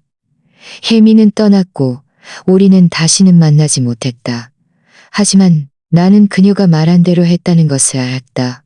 1년 후, 그 법안은 정말 통과되었다. 선고 1년 후, 지민이 가석방되었다. 그가 나를 찾아왔다. 저는 아무것도 당신에게 주고 싶지 않아요. 나는 문 앞에서 말했다. 저는 뭘 받으러 온 게 아니에요. 저는 말하러 왔어요. 나는 그를 마당에서 이야기하도록 허락했다. 제가 아빠를 죽였어요. 공기가 얼어붙었다. 제가 아빠 커피에 약을 넣었어요. 저는 돈을 원했고 자유를 원했어요. 엄마, 저는 괴물이에요. 왜 이제 와서 나에게 말하는 거야? 죄책감이 저를 미치게 만들었어요. 저는 누군가 이 사실을 알아야 한다고 생각했어요. 그럼 뭘 원해? 용서? 아니요. 저는 처벌을 원해요. 저는 자수할 거예요. 정식으로 자수하면 무기징역이 될 텐데. 알아요. 하지만 설아는 적어도 진실을 말할 용기가 있는 아빠를 가질 자격이 있어요. 그는 떠났다. 그는 정말 자수했다. 그는 25년형을 선고받았다. 설아는 종종 아빠를 그리워하며 울었지만 나는 그가 언젠가는 그의 아빠가 그의 평생에서 첫 번째이자 유일하게 올바른 선택을 했다는 것을 이해할 것이라고 믿는다. 2년 후 오늘 나는 70세 생일이다. 집은 사람들로 가득 차 있다. 피를 나눈 가족이 아니라 내가 선택한 가족들이다. 지역사회센터의 엄마들, 수업을 들으러 온 아이들, 문제와 그의 가족들, 이제는 친한 친구가 된 강진희 검사님, 내 단짝 춘자 아주머니의 아정과 설아. 집에는 김문빈이라는 72세 자원봉사자도 있다. 재단에서 만난 온화한 눈빛을 가진 호라비 은퇴 교수님이다. 우리는 아주 가까워졌다. 구경도 분명 우리를 축복할 것이다. 할머니, 설아가 내가 촛불을 불 때 물었다. 행복해요? 나는 주위를 둘러봤다. 내가 거의 잃을 뻔했던 이 집은 이제 많은 사람들의 피난처가 되었다. 죽었다고 생각했던 내 심장은 이제 더 의미 있는 목표를 위해 뛰고 있다. 끝났다고 생각했던 내 인생은 이제 막 시작될 참이었다. 그 가장 멋진 장이. 그래, 아가, 나는 아주 행복해. 비록 구경 할아버지는 안 계시지만, 비록 멀리 떨어져 계시지만, 행복은 모든 완벽한 것을 소유하는 것이 아니야. 설아, 행복은 네 손에 조각들밖에 없더라도 그것들을 아름다운 그림으로 맞춰낼 수 있다는 거야. 아리는 6개월 전에 세상을 떠났다. 암이 빠르게 진행되었다. 나는 결국 그녀를 만나러 갔다. 그녀를 위해서가 아니었다. 나 자신을 위해서였다. 내려놓기 위해서. 용서해줘, 언니. 내가 언니를 용서해줄게, 아리. 하지만 용서가 네가 한 일을 지워버릴 수는 없어. 그녀는 그날 밤 세상을 떠났다. 나는 그녀의 장례 비용을 지불했다. 결국 그녀는 여전히 내 동생이었다. 오늘 이 글을 쓰면서 나는 창밖을 내다본다. 망고나무는 열매를 맺고 마당은 아이들의 웃음소리로 가득하다. 이 집은 이토록 생명력으로 가득했던 적이 없었다. 나는 강원도의 땅을 팔았고 그 돈으로 재단은 이제 매달 100명의 독거노인을 도울 수 있다. 대전의 집은 노숙하는 노인 여성들을 위한 쉼터가 되었다. 나는 가끔 감옥에 있는 지민을 생각한다. 나는 설아의 사진을 그에게 보낸다. 그는 결코 답장하지 않지만 나는 그가 받았다는 것을 안다. 혜미는 이제 공익법률보조 사무소를 운영하고 있다. 그녀는 나에게 편지를 보냈다. 저를 완전히 망가뜨리지 않아주셔서 감사합니다. 나는 그녀를 망가뜨리지 않았다. 삶이 그녀를 망가뜨린 것이다. 나는 그저 한계를 그었을 뿐이다. 구경이 편지에서 말했듯이 내 남은 시간은 황금이다. 그리고 나는 그것을 잘 활용하고 있다. 내 소녀를 사랑하고 내 지역 사회를 돕고 짐으로 가득 찬 유산 대신 타인을 섬기는 유산을 만들어가고 있다. 진정한 복수는 복수가 아니다. 고통을 사명으로, 배신을 교훈으로, 고독을 공동체로 바꾸는 것이다. 내 이름은 이수아. 나는 70세다. 나는 가족의 배신에서 살아남았다. 나는 살아남았을 뿐만 아니라 다시 태어났다. 내가 거의 잃을 뻔했던 이 집은 이제 희망으로 가득 차 있다. 산산조각 났다고 생각했던 내 심장은 이제 타인을 위해 뛰고 있다. 끝났다고 생각했던 내 인생은 이제 막 시작될 참이다. 그 가장 멋진 장이.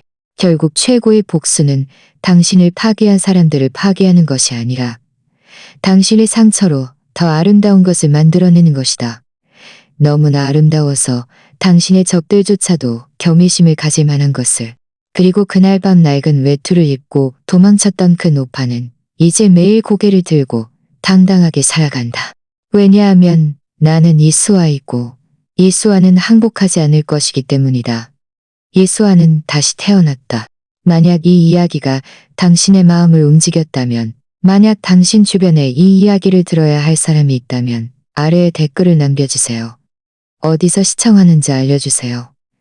만약 당신도 우리가 모두 잿더미 속에서 다시 태어날 두 번째 기회를 받을 자격이 있다고 믿는다면 이 이야기를 공유해주세요. 좋아요를 눌러주시고 구독하는 것을 잊지 마세요. 그래야 삶, 정의, 희망에 대한 더 많은 이야기를 놓치지 않을지 마세요. 당신도 용서와 복수 사이에서 선택해야 했던 적이 있나요? 피를 나눈 가족과 영혼의 가족 사이에서 갈등했던 적이 있나요? 아래의 댓글로 당신의 이야기를 들려주세요. 당신의 이야기도 들려줄 가치가 있으니까요.